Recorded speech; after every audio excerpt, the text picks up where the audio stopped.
हा संपूर्ण प्रकार नांदेडमध्ये घडलेला आहे। याच भागात राहणारे रवींद्र जोशी बँकेतून 40,000 रुपये घेऊन घरी जात होते।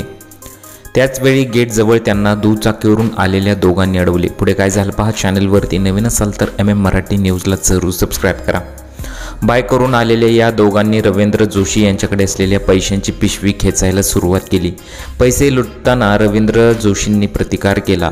यावेळी त्यांच्यात आणि आरोपीमध्ये झटापट झाली।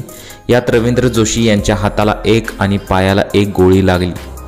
जोशींकडे असलेले 40,000 रुपये घेऊन आरोपी दुचाकीवरून पसार झाले। हल्ल्यात जखमी झालेल्या रवींद्र जोशी यांच्यावर रुग्णालयात उपचार सुरू आहेत। ही घटना एका मोबाईल कॅमेऱ्यामध्ये कैद झालेली आहे। या घटनेनंतर पोलीस देखील आरोपींचा शोध घेत आहेत। हा संपूर्ण प्रकार दिवसाढवळ्यात झालेला आहे। व्हिडिओमध्ये तुम्ही पाहू शकता की आजोबांनी कशा प्रकारे प्रतिकार केलेला आहे, परंतु त्यांच्या पायाला आणि हाताला एक गोळी लागलेली आहे। एक सुद्धा माणूस मदतीला धावून आलेला नाही। अशा प्रकारच्या घटना भारतात प्रचंड प्रमाणात वाढू लागलेल्या आहेत। या घटनेचा सध्या व्हिडिओ सोशल मीडियावरती प्रचंड प्रमाणात व्हायरल झालेला आहे। कायदे कानून कडक करा अशा मागण्या अनेक लोकांनी केलेल्या आहेत। या व्हिडिओबद्दल तुम्हाला काय वाटतं? तुमच्या प्रतिक्रिया कमेंट बॉक्समध्ये जरूर कळवू शकता।